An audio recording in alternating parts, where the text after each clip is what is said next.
So in the group, we talked a lot about the crisis.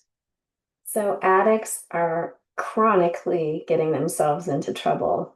They're sometimes they're creeping deeper and deeper into addiction. Sometimes, they're running full bore. But either way, they are begging for consequences. And so the crisis is going to come. You just have to wait for it and make sure you don't fix things or rescue them. So we talk a lot about how to get your head in the right place, how to prepare for the crisis, how to respond when a crisis comes, and all of the things in this 12-step program that help you to respond appropriately and well. So here's where a sponsor really helps. If you're doing the 12 steps with a sponsor, it's like you've got a good parent in your life.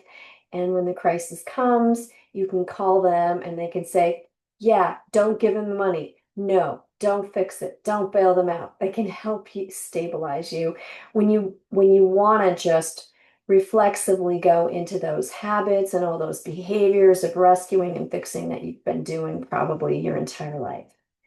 Um, so again, and I don't know if I've said this before, there's so many things about dealing with an addict that are counterintuitive. So when we've got someone who's sick in our lives, yeah, we make them chicken noodle soup and we care for them and we coddle them to a certain degree. You don't do those kinds of things with an addict. Addicts are creating problems. They're literally making themselves sick. They're making everybody around them sick. It's counterintuitive. You have to do frequently the very opposite of what you would normally do. All right. So it takes time to digest that thought.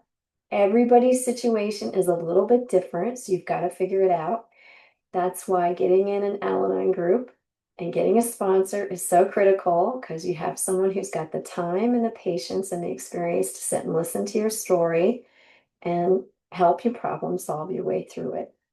So, but this is the kind of important thing to master if you really in your heart of hearts are being honest and you really want that addict to get better, you have to figure out how to respond appropriately when they are facing a crisis. All right. And it's tricky. So, January 15th, recently I learned about a crisis in the life of an addict I love. Today, while trying to work, I found myself slumping in my chair, depressed and distracted. Soon, all thoughts of work had fled, and I was busy projecting a horrible outcome to my loved one's crisis and dreading the ways in which the consequences might affect me. The slogan, one day at a time, reminds me that in spite of my fears, I don't know what tomorrow will bring. Why am I leaping into the future? Perhaps I've given my feelings no room to exist. Part of me gambles that by worrying in advance, bad news will be easier to face if it comes. But worrying will not protect me from the future. It will just keep me from living here and now. Today's reminder. I needn't explore how I feel about something that might occur in the future. I don't actually know how I'll feel, and it may never happen. So when I feel myself leaving the present, I'll remind myself that the future is not today's problem. And the quote here is worry never robs tomorrow of its sorrow. It only saps today of its strength. All right.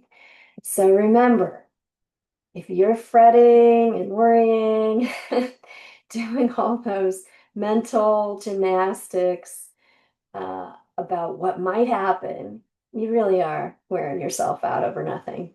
You don't know if any of that'll happen.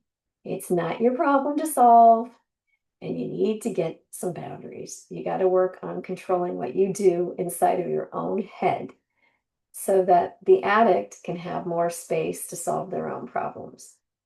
Remember, they're overwhelmed and not wanting to face their problems. I often like to think of The gaming addict is like a gopher in their hole. They're down there in their hole. And every once in a while they come up for air. Oh, and they see you, and you're standing over them with your hands on your hips and a look of concern and ready to, lecture and blah, blah, blah. And what do? They go right back down into their hole. And so I'd like to say that, they got enough to solve their own problems. They don't, they don't need to solve their problems and then all of the things that you're worried about happening. They just gotta deal with their own stuff. So get some boundaries, pat yourself down, stay in today, stay in the moment in reality, and solve your own problems. All right? See you next time.